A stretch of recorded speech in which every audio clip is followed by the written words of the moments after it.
आज हम लोग पेपर पैटर्न के बारे में समझेंगे। बेसिकली क्या होता है कि as a first year student बहुत सारे स्टूडेंट को ये कन्फ्यूजन होता है कि जो हमारे क्वेश्चन्स आने वाले हैं, एग्ज़ैक्टली उसमें लिखना कैसे? ठीक है? बहुत सारे पेशेंट लोगों को या फिर बहुत सारे स्टूडेंट को ऐसे होता है कि यार मैं अगर 5 मार्क के लिए 1 पेज लिखूँ तो मुझे 5 मार्क आएँगे क्या? 5 मार्क के लिए डेढ़ पेज या फिर 2 पेज लिखूँ तो मार्क्स आएँगे क्या? श्लोक का क्या इम्पोर्टेंस होता है? नहीं लिखना है, लिखना है, ठीक है? जो 10 मार्क के क्वेश्चन आने वाले हैं उसको हम लोग कैसे डील करेंगे, टाइम मैनेजमेंट कैसे करना, ये सारी बातें हम लोग आज के इस लेक्चर में करेंगे, ठीक है? तो बेसिकली होता क्या है जैसे हम लोग कोई भी एक पेपर लेते हैं, जैसे हम लोग आज रचना शरीर की बात करेंगे, तो आपका पेपर पैटर्न जो है उसमें जैसे आप सबको पता है कि जो एमसीक्यू आने वाले हैं वो 20 आने वाले हैं, ठीक है? उसके लिए आपको 30 मिनट का टाइम दिया जाएगा और बाकी का जो सेक्शन बी बी है, ठीक है? सेक्शन ए में आपको एमसीक्यू या फिर सेक्शन बी में एमसीक्यू आएँगे और बी में या फिर दूसरे सेक्शन में आएगा आपको एलएक्यू और एसएक्यू का पार्ट, ठीक है? एलएक्यू और एसएक्यू का पार्ट। अब इसमें जो एसएक्यू आते हैं, आपको 8 एसएक्यू सॉल्व करने हैं और 8 एसएक्यू को आपको हर एक एसएक्यू को 5 मार्क्स है, ठीक है? इसके अलावा जो एलएक्यू है, उसमें आपको 4 एलएक्यू सॉल्व करने हैं और सबको आपको 10 मार्क्स है। तो इसका मतलब है ये 40 मार्क्स इसमें आपके एलएक्यू में आते हैं, 40 मार्क्स आपके एसएक्यू में आते हैं और 20 मार्क्स आपके एमसीक्यू में आते हैं, ठीक है? तो 40-40 प्लस 20 ऐसा कुल मिलाकर आपका 100 मार्क्स का यूनिवर्सिटी का पेपर है, बराबर? अब इसमें जैसे एमसीक्यू को तो आपको सेपरेट टाइम दिया जाएगा, सेपरेट पेपर आएगा, लेकिन जो एलएक्यू होते हैं उसको आपको अगले 2.5 घंटे में कवर करना होता है, ठीक है? अब पहले पेपर पैटर्न जो था एसएक्यू एलएक्यू जो थे वो 15 मार्क्स के थे, एसएक्यू छोटे 3 मार्क्स के आते थे, 5 मार्क्स के आते थे। यहाँ पे आपको पैटर्न है एक 8 क्वेश्चन है जो एसएक्यू है 5 मार्क्स के होंगे जिसमें आपको ऑटो के ऑटो सॉल्व करना है। सेम उसी तरह से एलएक्यू की अगर बात करेंगे तो 10 मार्क के आपको चारों क्वेश्चन सॉल्व करने हैं ताकि आपका पूरा पेपर पैटर्न फिल अप हो जाए, ठीक है? अब हम लोग जैसे एसएक्यू की बात करते हैं तो बहुत सारे स्टूडेंट को ये कंफ्यूजन है कि भाई एसएक्यू में हमें लिखना कितना है। अब मैं ये कहना चाहूंगा कि बेसिकली हम लोग जब भी कोई एग्जामिनर पेपर चेक करता है तो उसको एक एक्सपेक्टेशन होती है कि भाई जितना क्वेश्चन में पूछा गया है कम से कम उतना तो हमने हमारे स्टूडेंट ने लिखा होगा, ठीक है? अब जैसे यहाँ पे एक क्वेश्चन है कि डिस्क्राइब मृत संशोधन according to the Sushruta Samhita, ठीक है? In details. और हिंदी में इसका अनुवाद क्या लिखा है कि सुश्रुत अनुसार मृत संशोधन विधि का वर्णन कीजिए।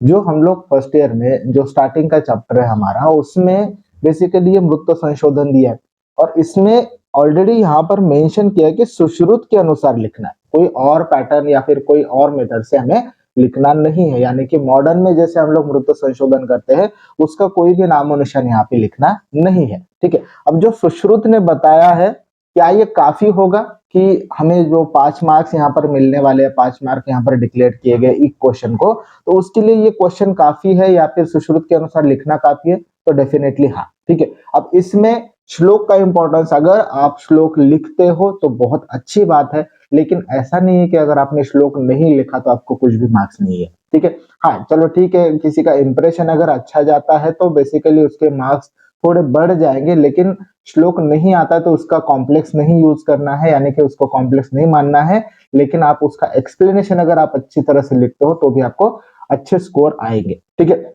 जो जैसे मैंने यहाँ पे कुछ श्लोक का यानी कि जो क्वेश्चन है उसको थोड़ा सॉल्व करने की भी कोशिश करी है, मैं आपको दिखा देता हूँ। जैसे पहला क्वेश्चन है describe the mrit sanshodhan in Ayurveda according to the Sushruta Samhita, ठीक है? अब यहाँ पे मृत संशोधन में जैसे आचार्य सुश्रुत ने कुछ पॉइंट्स बोले हैं कि हमें क्या क्या करना चाहिए, ठीक है? मृत संशोधन यानी कि जो बॉडी हम लोग डिसेक्शन के लिए यूज करते हैं उसका क्या संदर्भ आया है आचार्य सुश्रुत के अनुसार, वो देखना जरूरी होता है। क्योंकि कैसा है कि अगर हम लोग हर पॉइंट्स को यहाँ पर कैच करेंगे तो हमारे जो स्कोर है वो अच्छी तरह से यहाँ पर मैच हो जाएंगे, ठीक है? तो मृत संशोधन में आचार्य सुश्रुत ने क्या कहा है, जैसे समस्त गात्र होना चाहिए, यानी कि सारे अंग प्रत्यंग उसमें यहाँ पर प्रेजेंट होने चाहिए जो भी बॉडी हम लोग ले रहे हैं, ठीक है? अविशोपहत यानी कि जो मृत व्यक्ति है उसका कोई विष प्रयोग से मृत्यु नहीं होना चाहिए, अदीर्घ व्याधि पीड़ितम यानी कि वो लॉन्ग टर्म या फिर क्रोनिक डिसीज से ग्रस्त नहीं होना चाहिए, अवशीर्षक अवर्ष शतिकम यानी कि 100 साल से उसकी उम्र ज्यादा नहीं होनी चाहिए, यानी कि कम होनी चाहिए, निसृष्ट अंत्र पुरुषम यानी कि उसके जो अंत्र और पुरुष है वो पूरा मल जो है वो बाहर निकला हुआ होना चाहिए। सेम उसी तरह से बाकी के जो पॉइंट है जैसे पुरुषम है यानी कि पुरुष होना चाहिए, अवगाह हंत्यम अपयान, ठीक है, यानी कि इसको हमें ऐसी नदी में रखना है जहाँ पे पानी बहता हुआ हो, निबद्धम निबद्धम बांध के रखना है, पिंजरे में रखना है, पंजरस्थ पिंजरे में रखना है, अप्रकाश देश यानी कि एक ऐसी जगह पे जहाँ पे कोई भी ना जाए, है ना। उसके बाद में कोथेत यानी कि इसको सड़ने देना है, 7 दिन तक ये प्रक्रिया बताई और सम्यक प्रकुति देना है, और जैसे ये पूरी तरह से प्रकुपित हो जाए यानी कि पूरी तरह से सड़ जाए 7 दिन में, उसके बाद में उसको बाहर निकाल के उसका अभ्यास करना है। तो इस तरह से मृत्यु संशोधन का यहाँ पर एक एक्सपेक्ट होता है कि ये सारे जो पॉइंट्स है जो आचार्य सुश्रुत ने श्लोक में बताया है शारीर स्थान में, वो यहाँ पर एक्सपेक्ट होते हैं एग्जामिनर को, ठीक है। तो इसीलिए अगर मैं यहाँ पे देखूं तो मेरा मृत्यु संशोधन का जो पॉइंट है, अगर मैं हर पॉइंट को यहाँ पर एक्सप्लेन करता जाऊं तो बेसिकली मेरा एक पेज तो मेरे सिर्फ पॉइंट्स में ही भर गया है, देखिए एक पेज तो मेरा ऑलमोस्ट मेरा पॉइंट्स में ही भर गया है। अगर मैं इसको और थोड़ा एक्सप्लेन करूं कि एग्जैक्टली इसका मतलब क्या होता है तो आराम से आपका 1.5 से 2 पेज भी यहाँ पर भर सकते हैं। अब ऐसा नहीं है कि आपने 2 पेज भरे मतलब आपको आउट ऑफ मार्क मिलने वाले, या फिर 1 पेज भरा मतलब आपको आउट ऑफ नहीं मिल रहा, ऐसा नहीं है। जो टू द पॉइंट लिखना है वो आपको लिखना ही है, यानी कि जो इंपॉर्टेंट पॉइंट है वहां पे वो यहाँ पर आना ही चाहिए, ठीक है। दूसरा जैसे क्वेश्चन यहाँ पर हम लोग पढ़ते हैं गर्भ पोषण का, ठीक है। गर्भ पोषण के बारे में क्या लिखा है कि डिस्क्राइब गर्भ पोषण अकॉर्डिंग टू आयुर्वेदा। तो आयुर्वेद के हिसाब से गर्भ पोषण लिखना है, इसमें मॉडर्न का कोई नामो निशान नहीं है जैसे यहाँ पे दिखा था, बराबर। आयुर्वेद के मतानुसार गर्भ पोषण का वर्णन कीजिए। तो गर्भ पोषण में आचार्य सुश्रुत ने कुछ चीजें कही है जो हमें एग्जामिनर को यहाँ पर एक्सपेक्टेड होती है। जैसे जैसे यहाँ पे मैंने लिखा है कि गर्भ पोषण एग्जैक्टली होता क्या है। गर्भ पोषण के लिए इंपॉर्टेंट स्ट्रक्चर कौन से होंगे, अपरा निर्मिति होती है, ठीक है। अपरा निर्मिति के बाद में जो अपरा का कार्य है वो यहाँ पर इंपॉर्टेंस होगा। दूसरा कार्य क्या है, दूसरा कार्य किसका होगा, गर्भनाभि नाड़ी का। तो इसके बारे में थोड़ा शॉर्ट्स में आप लिख सकते हो कि बेसिकली अपरा क्या होती है, गर्भनाभि नाड़ी क्या होते हैं, ये पोषण में कैसे इंपॉर्टेंट होते हैं। लेकिन सबसे इंपॉर्टेंट पार्ट आता है ये वाला, ठीक है, जो आचार्य सुश्रुत ने बताया है कि गर्भ पोषण होता कैसे है।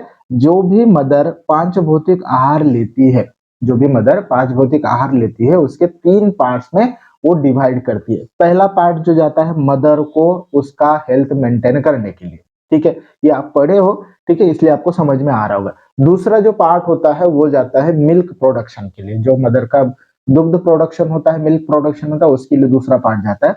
और तीसरा जो मेन पार्ट होता है वो बेबी की ग्रोथ के लिए होता है, यानी कि कोई भी मदर अगर 5 भौतिक आहार लेती है तो वो 3 पार्ट में डिवाइड होके जाता है। पहला पार्ट मदर को लगता है, यानी कि मदर की हेल्थ को मेंटेन करने के लिए, उसका वेट मेंटेन करने के लिए, उसके साइकोलॉजिकल कंडीशन मेंटेन करने के लिए, हर चीज मेंटेन के लिए पहला पार्ट जाता है। दूसरा पार्ट किसको जाता है, मिल्क प्रोडक्शन के लिए, ठीक है। अब बेबी जब बाहर आएगा यानी कि उसकी बर्थ होगी तो उसको फीडिंग लगेगी, तो ये मिल्क प्रोडक्शन के लिए मदर का खाने का दूसरा पार्ट जाता है। तीसरा पार्ट बताया गया है जो बेबी के पोषण के लिए सेपरेट जाता है। अब बेबी का पोषण भी 2 प्रकार से बताए, उपस्नेह और उपसेद। तो एग्जामिनर को ये एक्सपेक्ट होगा कि ये जो थर्ड पार्ट है ये आपने अच्छी तरह से एक्सप्लेन करना, ठीक है।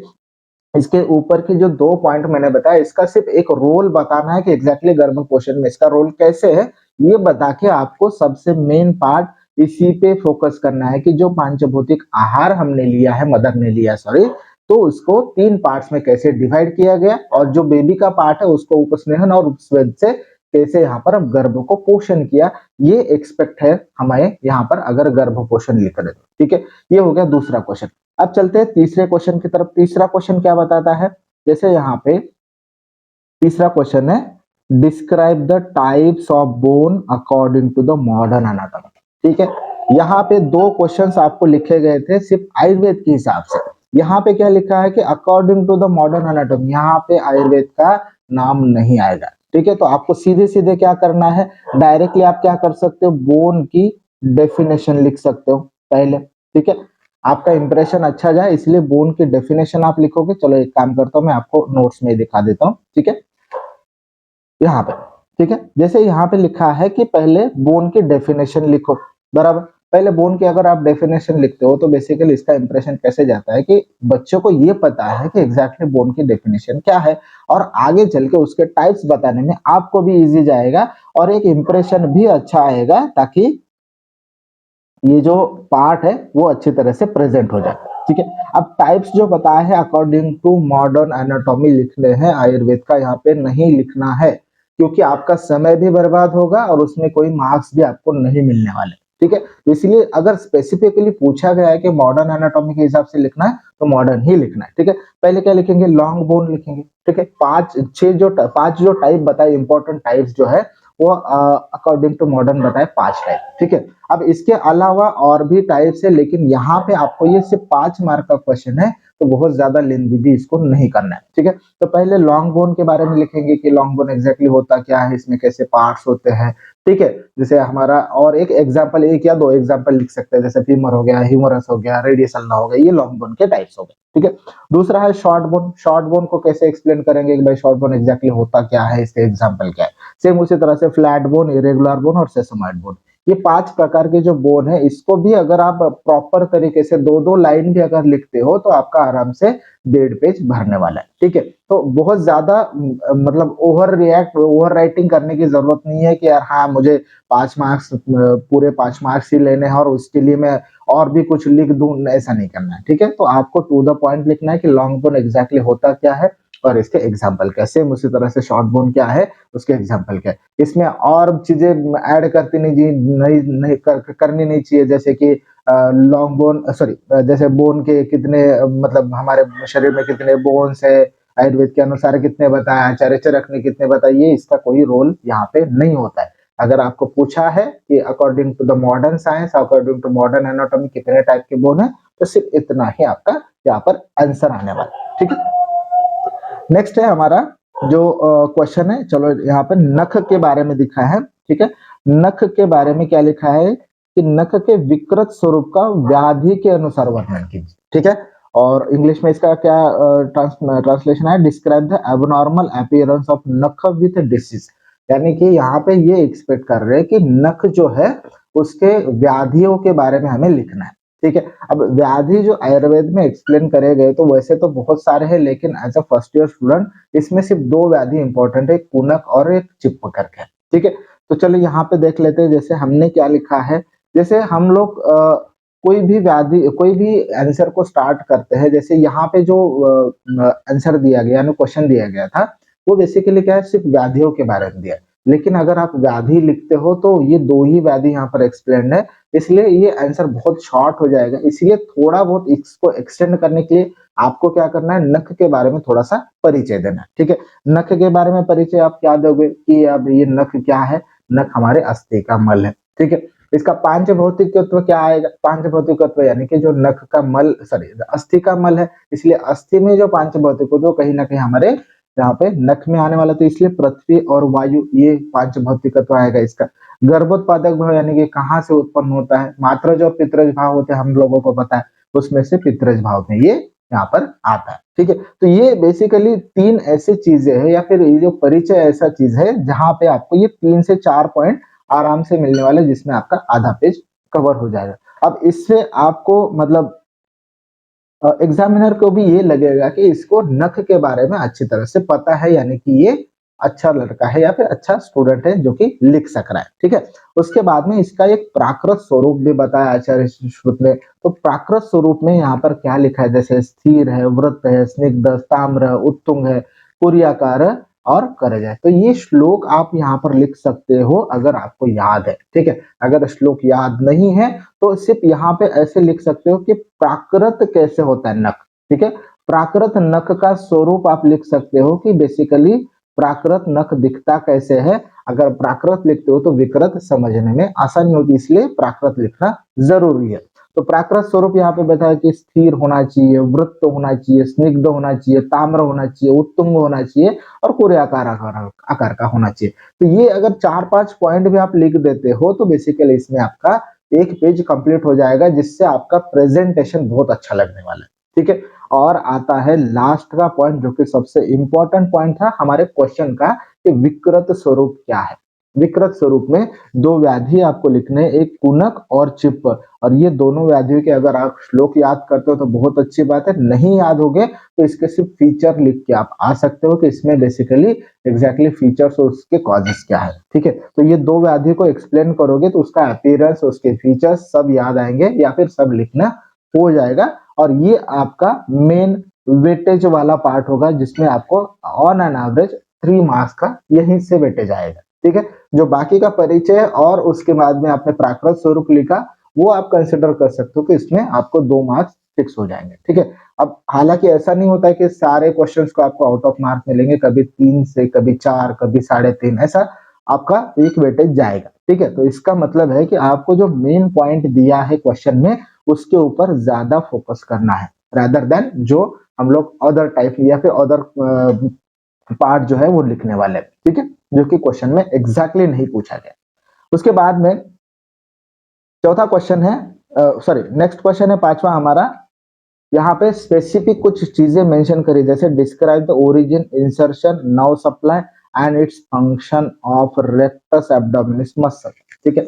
अब रेक्टस एब्डोमिनिस मसल के कुछ पॉइंट्स, पहला ओरिजिन दिया है उन्होंने, दूसरा इंसर्शन दिया है, तीसरा नाउ सप्लाई लिखने के लिए बोला है, और चौथा फंक्शन लिखने के लिए बोला है। इसका मतलब वो एक्सपेक्ट कर रहे हैं कि ये 4 पॉइंट वहां पर आने ही चाहिए अगर ये क्वेश्चन आप अटेंड कर रहे हो, ठीक है। तो पहले ये 4 पॉइंट को हम लोग अगर वेटेज के हिसाब से देखेंगे तो हर एक क्वेश्चन, हर एक पार्ट्स को हम लोग समझते हैं कि एक एक मार्क्स आएगा, ठीक है। उसके अलावा हम लोग क्या ऐड कर सकते हैं ताकि आपका आंसर बहुत प्रेजेंटेबल लगे, उसमें आप इंट्रोडक्शन ऐड कर सकते हो। जैसे इंट्रोडक्शन में आप क्या लिखोगे कि भाई एग्जैक्टली हमारे रेक्टस एब्डोमिनल मसल है क्या, ठीक है। जैसे ये एंटीरियर एब्डोमिनल वॉल की मसल है, हमारे प्यूबिक सिम्फाइसिस से लेकर हमारे जिपर्ड प्रोसेस तक एक्सटेंड होती है। उसके अलावा क्या है, इसे हम लोग सिक्स पैक मसल भी बोलते हैं, है ना। ये सेगमेंटेड होती है, लॉन्ग होती है, 2 पेयर में डिवाइडेड होती है, इसका सेंटर का पार्ट लिनिया अल्बा कहलाता है। ये सारी चीजें बेसिक इंट्रोडक्शन में आएगी, जिसमें आपको 4 से 5 पॉइंट लिखने, ठीक है। तो पहला पॉइंट हो गया आपका इंट्रोडक्शन का। उसके बाद में दूसरा पॉइंट जो उन्होंने स्पेसिफिकली मेंशन किया वो है ओरिजिन। अब ओरिजिन को लिखना कैसे है, जैसे ओरिजिन कहाँ से हो रहा है, प्यूबिक सिम्फाइसिस, प्यूबिक क्रेस्ट से हो रहा है, तो सिर्फ उतना ही लिखना है, ठीक है। बहुत ज्यादा उसको मतलब एक्सटेंड करने की जरूरत नहीं, क्योंकि आपको ऑलरेडी 5 पॉइंट लिखने हैं, तो समय भी यहाँ पर मैनेज करना है आपको, ठीक है। दूसरा पॉइंट है इंसर्शन का। इंसर्शन कहाँ पे आ रहा है, जिपॉइड प्रोसेसर 5, 6, 7 हमारे जो कोस्टल कार्टिलेज होते हैं उसका यहाँ पर इंसर्शन आता है, ठीक है। उसके बाद में नौ सप्लाई के बारे में पूछा है उन्होंने। नौ सप्लाई का यहाँ पे 7 to 12 तक हमारा जो सेगमेंट होता है, स्पाइनल सेगमेंट, वहां से इंटरकोस्टल जो नौ होती है वो यहाँ पर सप्लाई करती है, ठीक है। उसके बाद में पांचवा पॉइंट दिया उन्होंने फंक्शन का स्पेसिफिकली। तो फंक्शन में आराम से आपको 4 से 5 फंक्शंस लिखने हैं, जो कि यहाँ पर आपका एक ऑलमोस्ट आधा पेज तो कवर कर लेते हैं, ठीक है। तो जैसे ट्रंक का फ्लेक्चर करके काम करता है, पोस्टीरियर पेल्विल टील का काम करता है, पेल्विक स्टेबलाइजेशन में काम करता है, एब्डोमिनल प्रेशर को मेंटेन करने में काम करता है, डिफिकेशन में हेल्प करता है, कोर स्टेबलाइजेशन में काम करता है। तो ये 5-6 फंक्शन तो आप आराम से लिख सकते हो एंटीरियर एब्डोमिनल वॉल के मसल के, यानी कि स्पेसिफिकली रेक्टस एब्डोमिनिस मसल के, ठीक है। तो इस तरह से अगर आप आंसर को अटेंड करते हो, तो जैसे मैंने बताया कि पहला पॉइंट इंट्रोडक्शन का हो गया, दूसरा origin, insertion, now supply, function, ये 5 पॉइंट को लिखते लिखते आपके आराम से 1.5 पेज 2 पेज भर जाए, ठीक है। अब मैं हर हर बार एक वर्ड यूज क्यों कर रहा है कि 1.5 पेज 2 पेज, बेसिकली क्या होता है कि आपका जो वेटेज होता है 5 मार्क का, वो कम से कम एक्सपेक्ट करता है कि बच्चे ने कम से कम उसका एक्सप्लेनेशन इस तरह से 1 पेज या 1.5 पेज 2 पेज तक लिखना चाहिए, ठीक है। तो इसलिए मैं हर बार वही चीज बोल रहा हूँ, ठीक है। नेक्स्ट क्वेश्चन क्या है समझते हैं। नेक्स्ट क्वेश्चन में दिया है describe the elbow joint with suitable diagram and clinical aspect, ठीक है। अब बेसिकली वैसे देखा जाए तो ये बहुत लॉन्ग क्वेश्चन हो जाता है एज अ 5 मार्क के लिए देखा जाए तो 5 मार्क्स के लिए आपको क्या करना है, जितना कंसाइज हो सके एल्बो जॉइंट को लिखने की कोशिश करनी। अब हर बार ऐसा नहीं हुआ कि हर चीज आपको मतलब यहाँ पे मेंशन करनी ही पड़ेगी, इसको एक्सप्लेन करना ही पड़ेगा। आप कभी कभी ऐसा भी कर सकते हो, जैसे एल्बो जॉइंट के बारे में पूछा है, एक बेसिक इंट्रोडक्शन दो, ठीक है। चलो नोट्स में ही देख लेते हैं। यहाँ पे जैसे मैंने लिखा है कि जैसे पहले इंट्रोडक्शन दे दो कि भाई एग्जैक्टली जो एल्बो जॉइंट होता क्या है, अपर लिम्ब का जॉइंट है। होमोलॉगस किससे होता है, हमारे नी जॉइंट के साथ होमोलॉगस होता है, ठीक है। टाइप कौन सा है, मॉडर्न के अनुसार बताओ, ये हिंज जॉइंट का टाइप है, यानी कि साइनोवियल जॉइंट का हिंज वैरायटी का टाइप है, बराबर।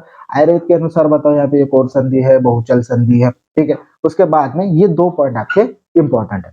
तीसरा जो सबसे इंपॉर्टेंट पॉइंट होता है कोई भी जॉइंट लिखने के लिए, वो होता है आर्टिकुलर सरफेस लिखना, यानी कि आर्टिकुलेशन कहाँ हो रहा है। जैसे हमारा एल्बो जॉइंट हम लोग लिख रहे हैं, तो एल्बो जॉइंट में हमारा ऊपर से ह्यूमरस आ रहा है, नीचे से रेडियस अल्ना आ रहा है, तब जाके हमारा एल्बो जॉइंट बन रहा है। तो ये जो आर्टिकुलेशन है वो एग्जैक्टली लिखना है आपको, कि बेसिकली कौन सा पार्ट कौन से पार्ट को अटैच हो रहा है ना। तो ये आर्टिकुलेशन सबसे इंपॉर्टेंट पॉइंट होता है जॉइंट का, ये कभी भूलना नहीं, ठीक है। दूसरा जो इंपॉर्टेंट पॉइंट है वो है लिगामेंट्स लिखना। अब लिगामेंट जैसे यहाँ पर मैंने ऑलरेडी लिख के रखे कि पहला कैप्सुलर लिगामेंट है, एंटीरियर लिगामेंट है, पोस्टीरियर लिगामेंट है, अल्नार कोलैटरल लिगामेंट है, रेडियल कोलैटरल लिगामेंट है, जिसको लैटरल लिगामेंट भी कहते हैं। तो ये लिगामेंट लिखना भी जॉइंट के लिए इंपॉर्टेंट पार्ट है, ठीक है। तो इसलिए लिगामेंट को भी याद रखना जरूरी है। और उसके बाद में आप एक चीज और कर सकते हो, इसके रिलेशन लिख सकते हो कि एंटीरियर में क्या है, पोस्टीरियर में कौन सा स्ट्रक्चर है, मीडियल में कौन सा स्ट्रक्चर है, लैटरल में कौन सा स्ट्रक्चर है। और एट द एंड हमें क्या करना है, यहाँ पे एट द एंड हमें यहाँ पे इसका ब्लड सप्लाई लिखना है कि ब्लड सप्लाई कहाँ से, अल्नार आर्टरी से आ रहा है, रेडियल आर्टरी से आ रहा है, मस्कुलोक्यूटेनियस आर्टरी से आ रहा है। उसके बाद में नर्व सप्लाई लिखेंगे, अल्नार, रेडियल, मीडियल और मस्कुलोक्यूटेनियस नर्व से इसका नर्व सप्लाई हो रहा है। और लास्ट में हमारा एक पॉइंट बचता है जो है क्लिनिकल एनाटॉमी का। अगर मूवमेंट लिखते हो, फ्लेक्शन एक्सटेंशन, इसमें कौन से मसल इन्वॉल्व है, बहुत अच्छी बात है। अगर नहीं लिख पाते तो सिर्फ इतना भी लिख के छोड़ दे सकते, ठीक है। और क्लिनिकल एनाटॉमी जो उन्होंने स्पेसिफिकली पूछा है, क्लिनिकल एस्पेक्ट पूछा है, तो क्लिनिकल एनाटॉमी लिखना सबसे इंपॉर्टेंट पार्ट होता है, ठीक है। भले ही आप 1-2 पॉइंट लिखो, 1-2 डिसीज के बारे में लिखो, लेकिन लिखना है, ठीक है, इसको छोड़ना नहीं है। और सबसे इंपॉर्टेंट उन्होंने विथ डायग्राम बोला है, तो आपको डायग्राम कंपलसरी होगी, ठीक है। डायग्राम कंपलसरी होगी। आप ऐसा पूछोगे कि नहीं सर मैंने तो इतना सारा बहुत कुछ लिख दिया और डायग्राम नहीं निकाली, तो मेरे को पूरा मार्क नहीं मिलेगा, ठीक है। उन्होंने स्पेसिफिकली मेंशन किया है डायग्राम, तो आपको डायग्राम निकालनी पड़ेगी, ठीक है। चलिए अब नेक्स्ट क्वेश्चन देखते हैं। यहाँ पे थाइमस ग्लैंड के बारे में लिखा है। नेक्स्ट क्वेश्चन जैसे यहाँ पे thymus gland in detail, describe the thymus gland in detail. वैसे अगर देखा जाए तो ये तीनों क्वेश्चन जैसे elbow joint, thymus gland, spinal cord, ये 5 मार्क्स के वेटेज के हिसाब से बहुत ज्यादा क्वेश्चन है, ठीक है। हर बार ऐसा नहीं होगा क्वेश्चन पेपर इसी तरह से डिजाइन किया जाएगा, कभी कभी ऐसा होता है कि 5 मार्क्स के लिए यानी कि ऐसे के लिए आपको सिंपल सिंपल क्वेश्चन भी पूछे जाएंगे। लेकिन अगर ऐसा भी आता है तो आपकी तैयारी होनी चाहिए कि एग्जैक्टली मुझे कैसे लिखना है, ठीक है। अब इसमें आपको टाइम भी मैनेज करना होता है, क्वेश्चंस को हमें अधूरा भी नहीं छोड़ना होता, तो ये आपके ऊपर भी डिपेंड करता है कि आप किस तरह से इसको मैनेज करते हो, ठीक है। तो चलिए थाइमस ग्लैंड के बारे में समझते हैं। थाइमस ग्लैंड एग्जैक्टली क्या है, ठीक है, ठीक है। इसको भी शॉर्ट में लिखना है, इसको भी लेंदी नहीं करना है। ये ग्लैंड है बेसिकली, इसका भी अगर आप लिख सकते हो तो 10 मार्क के लिए भी इसको लिख सकते हो, ठीक है। तो इसलिए हम लोगों को 5 मार्क्स के लिखने 5 मार्क के लिए लिखना है, तो सिंपल सिंपल हम लोगों को स्टेप फॉलो करना है। जैसे इंट्रोडक्शन लिखना है 2-3 लाइन में, क्या है लिम्फोइड ऑर्गन है, ठीक है, कहाँ पे होता है एग्जैक्टली, इसका लोकेशन लिखना है। लोकेशन क्या है इसका, एंटीरियर और सुपीरियर मेडिस्टेरियम में होता है, हमारे अपर चेस्ट रीजन में होता है, बराबर। ये नेक तक भी एक्सटेंड करता है, ठीक है। मैंने ऑलरेडी इसके बारे में लेक्चर्स लिए हैं, इसलिए ज्यादा मैं एक्सप्लेन नहीं कर रहा, ठीक है। वेट कितना होता है, वेट मैंने ऑलरेडी एक्सप्लेन किया था थाइमस ग्लैंड में कि बेसिकली ये जो होती है एट बर्थ इसका वेट कम होता है। जैसे जैसे हमारी ग्रोथ होती है, प्यूबर्टी तक हम लोग जाते हैं, तो इसका वेट बढ़ने लगता है। और जैसे जैसे हमारी उम्र और आगे बढ़ती है, एडल्ट से लेके हम लोग बुढ़ापे की तरफ रन करते हैं, तो वहां पे हमारी जो थाइमस ग्लैंड वो श्रिंक होना स्टार्ट होती है, ठीक है। तो इसलिए जैसे वेट एट बर्थ वेट लिखना है, इसका प्यूबर्टी के टाइम पे वेट लिखना है, और एडल्ट में कितना वेट हो सकता है ये लिखना है, ठीक है। 10 to 15 ग्राम, 30 to 40 ग्राम और 10 ग्राम के लगभग इसका वेट हो जाता है एडल्ट में, ठीक है। उसके बाद का स्ट्रक्चर आता है, उसके बाद का पॉइंट आता है स्ट्रक्चर लिखना पड़ेगा, ठीक है। स्ट्रक्चर लिखना पड़ेगा, इसमें भी आप शॉर्ट में लिख सकते हो, जैसे ये बायलोब्ड है which connected by the areolar tissue. ये थोड़ा सा शॉर्ट में 2-4 लाइन में इसका स्ट्रक्चर आप एक्सप्लेन कर सकते हो। उसके बाद में आएगा आपका ब्लड सप्लाई। ब्लड सप्लाई कहाँ से होता है, सॉरी, ब्लड सप्लाई कहाँ से होता है, इंफीरियर थायराइड आर्टरी से, और उसके बाद में इंटरनल थोरेसिक आर्टरी से इसका ब्लड सप्लाई। वेनस ड्रेनेज कहाँ होता है, लेफ्ट ब्रैकियोसेफेलिक वेन में होता है, इंटरनल थोरेसिक वेन में होता है। उसके बाद में इंफीरियर थायराइड वेन से इसका वेनस ड्रेनेज होता है, ठीक है। नर्व सप्लाई कहाँ पे होता है, वैसोमोटर नर्व से इसका नर्व सप्लाई है। और लास्ट में एट द एंड आपको अप्लाइड एनाटॉमी लिखनी है, ठीक है। अप्लाइड एनाटॉमी अगर आप हर क्वेश्चन में जैसे यहाँ पर पूछा गया थाइमस ग्लैंड, तो अप्लाइड एनाटॉमी थाइमस ग्लैंड की लिखनी जरूरी होती है। ठीक है, तो ये 8 पॉइंट अगर आप लिखते हो तो कोई भी एग्जामिनर आपको मार्क्स काटने की कोशिश भी नहीं करेगा, क्योंकि आपने ओवर एक्सप्लेन किया है ऑलरेडी, जो कि 5 मार्क के हिसाब से बहुत ज्यादा है। ठीक है, तो इसलिए याद रखना, कभी भी कोई एक्सप्लेन करने की कोशिश करो तो अगर 5 मार्क के लिए तो थोड़ा शॉर्ट में रखने की कोशिश करो। ठीक है, उसके बाद में है स्पाइनल कॉर्ड का डिटेल में लिखना। ठीक है, अब स्पाइनल कॉर्ड भी वैसे देखा जाए तो बहुत बड़ा क्वेश्चन है। ठीक है, स्पाइनल कॉर्ड को अगर डिटेल में लिखना जाए तो भाई ये कम से कम 6-7 पेज ले लेगा, है ना। तो हमें कंसाइज कैसे करना है, हमें कंसाइज कैसे करना है, जैसे यहाँ पे मैंने क्या लिखा है, स्पाइनल कॉर्ड का इंट्रोडक्शन लिखो कि भाई ये लॉन्ग है, सिलिंड्रिकल है, nervous system, central nervous system का पार्ट है, जो हमारे ब्रेन स्टेम से लेके हमारे वर्टेब्रल कॉलम तक आता है, एक्सटेंशन कहाँ से कहाँ तक है, बराबर। C1 से लेके हमारे L1 L2 तक इसका एक्सटेंशन होता है, यानी कि अपर बॉर्डर ऑफ C1 यानी कि सर्वाइकल फर्स्ट वर्टेब्रा जो कि एटलस होता है, और लास्ट में जो जहाँ पे टर्मिनेट होता है स्पाइनल कॉर्ड, वो कौन सा लेवल होता है, जो हमारी L1 की लोअर बॉर्डर होती है ना, लोअर बॉर्डर। और या फिर कभी कभी ऐसा होता है कि ये L2 के अपर बॉर्डर तक भी आता है, इसलिए ये एक्सटेंशन जरूरी होता है। ठीक है, तो बेसिक इंट्रोडक्शन में आपको वहां से स्टार्ट करना है कि ये बेसिकली हमारे नर्वस सेंट्रल नर्वस सिस्टम का पार्ट है। 3 से 4 पॉइंट इसमें आपको एक्सपेक्टेड है कि इंट्रोडक्शन आप लिखो। ठीक है, उसके बाद में जो पार्ट आता है वो है इसका लेंथ लिखना। ठीक है, लेंथ लिखो, 45 सेंटीमीटर लेंथ होती है, वेट कितना होता है, 30 ग्राम का वेट होता है, बराबर।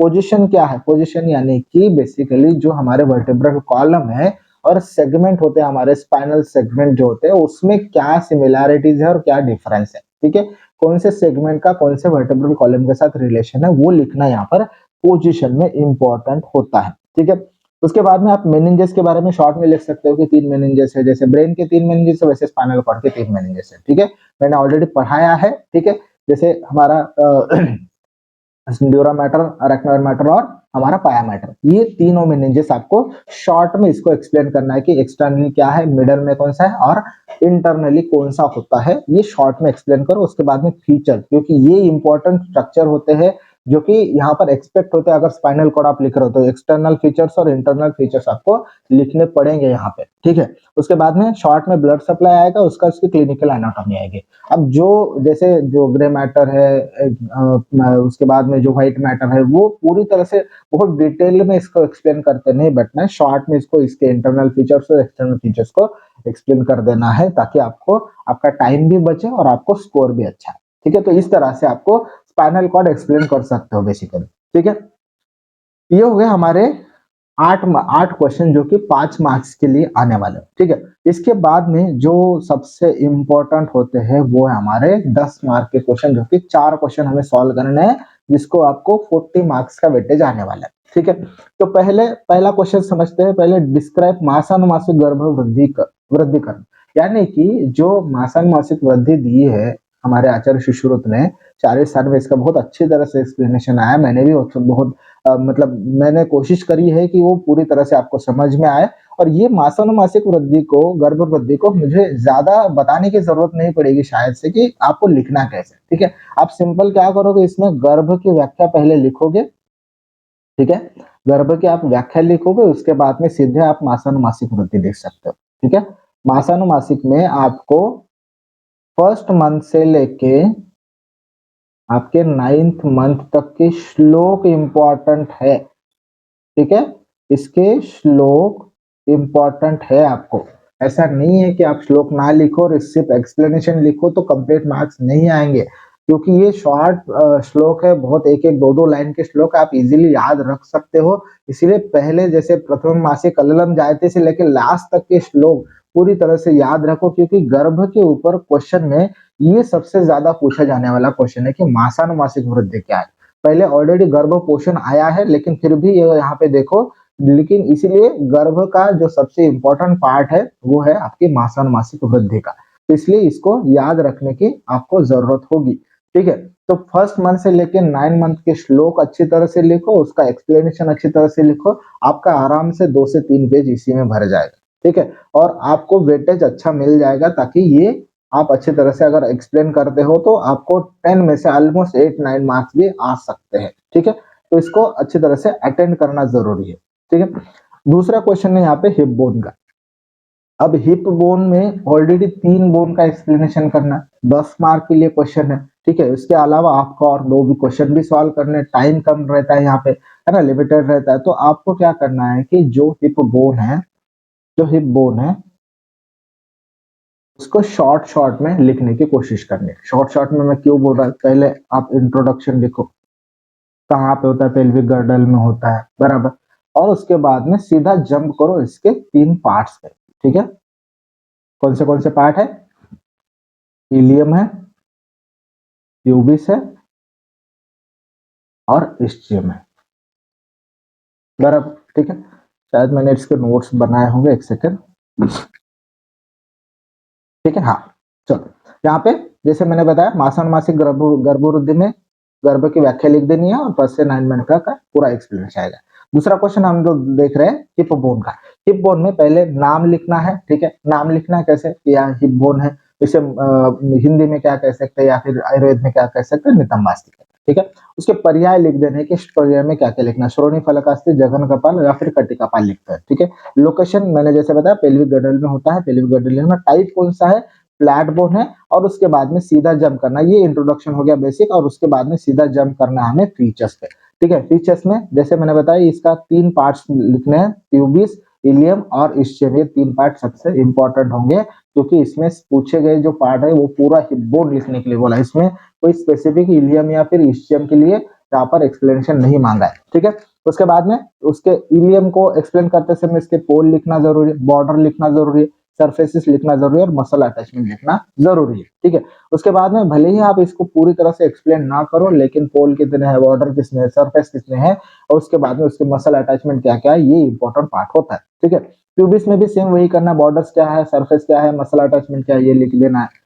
इस्चियम में पोल्स यानी कि एंड्स क्या होते हैं, बॉर्डर क्या है, इतने किसने सरफेसेस है, रामस एक इंपॉर्टेंट पार्ट होता है हमारे इस्चियम का, ठीक है। उसके बाद में मसल अटैचमेंट भी हमें लिखने। तो इस तरह से अगर आप इसको डिवाइड करो हिप बोन को और अच्छी तरह से अगर एक्सप्लेन करते हो तो आप आराम से 3 से 5 पेज भी इसमें भर सकते हो, लेकिन यही लिखना है, इससे ज्यादा बहुत ओवर रिएक्ट या फिर ओवर राइटिंग करने की जरूरत नहीं है, ठीक है। इसको शॉर्ट में एक्सप्लेन करो, क्योंकि आपको तीनों बोन एक्सप्लेन करने हैं और इसके डायग्राम भी निकालनी है। डायग्राम एक्सपेक्टेड होती है लॉन्ग आंसर क्वेश्चन में, एलक्यू में, ठीक है। तो डायग्राम एक्सपेक्टेड होती है, इसलिए डायग्राम निकालने की कोशिश करो, ठीक है।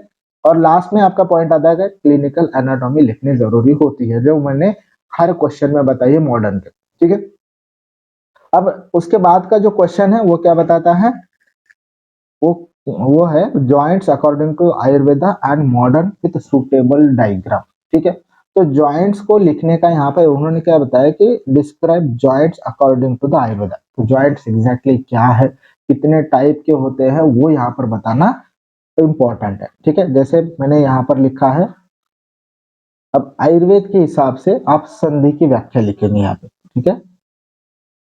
आयुर्वेद के हिसाब से संधि की व्याख्या लिखेंगे, ठीक है। संधि की व्याख्या का श्लोक यहाँ पर आएगा आपका पहला, उसके बाद में आएंगे आपके संधि के प्रकार, ठीक है। संधि के प्रकार जो आयुर्वेद में बताए वो टोटल 8 बताया है, वो 8 संधि के प्रकार आपको लिखना है। पहला कौर संधि, उल्लूकल संधि, सामुद्र संधि, प्रतर संधि, वायस्तुंड, तुन्न सेवने, मंडल और शंखावर। ये सारे चीजों का यानी कि ये सारे प्रकार का डिटेल में एक्सप्लेनेशन एक्सपेक्टेड है, ठीक है। कि कोर संधि क्या है, इसमें कौन से जॉइंट आएंगे, है ना। उसके बाद में उलूकल संधि क्या है, ये कहाँ पे प्रेजेंट होती है, कितने जॉइंट्स इसमें इन्वॉल्व है और कौन से इसके एग्जाम्पल, ये सारे 8 के 8 आपको लिखना है। उसके बाद में आपको जंप करना है मॉडर्न साइंस में। मॉडर्न साइंस के हिसाब से जॉइंट किसे कहेंगे, ठीक है, 2 या उससे ज्यादा अस्थियों की संधि को हम लोग जॉइंट कहते हैं, या फिर मॉडर्न में इसका डेफिनेशन लिखना है, ठीक है।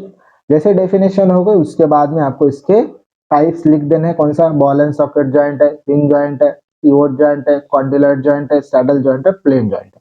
तो ये 6 प्रकार जो है आयुर्वेद के हिसाब से 8 और मॉडर्न के हिसाब से 6 प्रकार पूरे डिटेल में आपको एक्सप्लेन करना है, ठीक है। क्योंकि इसके अलावा आपको कोई भी लिखने की जरूरत नहीं है, क्योंकि ऑलरेडी उन्होंने सिर्फ पूछा ज्वाइंट के बारे में है, तो हर ज्वाइंट एक्सप्लेन नहीं करना हमें।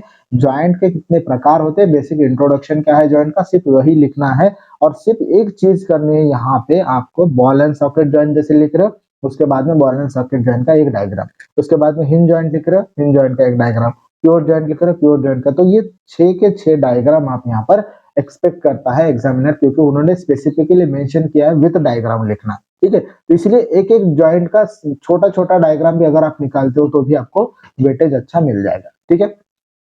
उसके बाद में सेरेब्रम का एक लास्ट क्वेश्चन है, ठीक है।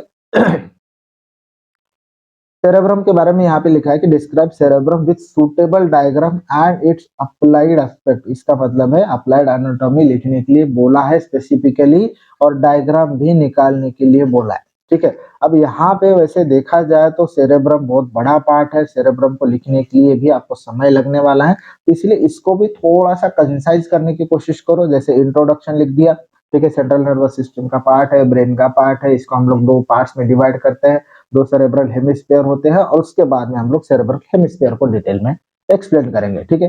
सेरेब्रल हेमिस्फीयर को एक्सप्लेन करने के लिए आपको पहले एक्सटर्नल फीचर्स लिखने पड़ेंगे, उसके सरफेसेस क्या है, उसके बॉर्डर्स क्या है, पोल्स क्या है, कितने लोब में इसको डिवाइड करेंगे हम लोग, ठीक है।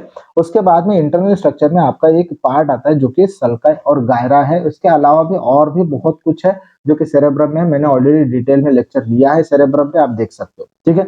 सल्काई गायरा एक्सप्लेन करना, ये लोब के हिसाब से या फिर सरफेसेस के हिसाब से, कौन से सरफेस में कितने सल्काई गायरा है, कौन सा उसका नाम है, ये डिटेल पे एक्सप्लेन करना यहाँ पर इंपॉर्टेंट है, ठीक है। लोब के हिसाब से लिखो, सरफेसेस के हिसाब से लिखो, लेकिन सल्काई गायरा का डिटेल में एक्सप्लेनेशन यहाँ आना चाहिए, ठीक है।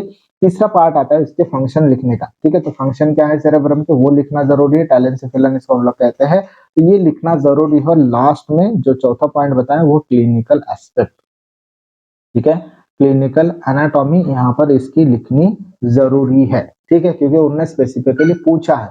तो ये इस तरह से अगर हम लोग क्वेश्चन पेपर को सॉल्व करते हैं तो आपको जो 80 मार्क्स का यहाँ पर थ्योरी का पेपर आया है और 20 मार्क्स का एमसीक्यू है।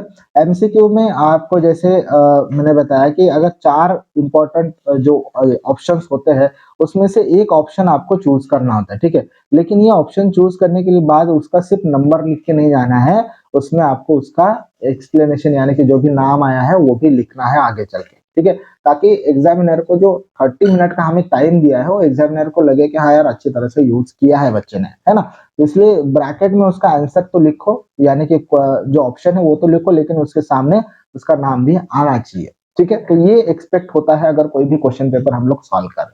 तो बेसिकली होता क्या है कि लोगों को, स्टूडेंट को लगता है कि यार हाँ हमें 80 मार्क्स यहाँ पर मिलने वाले हैं, लेकिन उसमें अभी जैसे ये क्वेश्चन है, जैसे स्पाइनल कॉर्ड है, सेरेब्रम है, सॉरी स्पाइनल कॉर्ड है, जो एल्बो जॉइंट था, ये 5 मार्क के लिए थोड़ा बहुत ज्यादा हो जाता है, लेकिन हमें कभी अगर क्वेश्चन पूछा जाए तो हमारी तैयारी उस तरह से होनी चाहिए, इसलिए मैंने आपको ये बता दिया, ठीक है।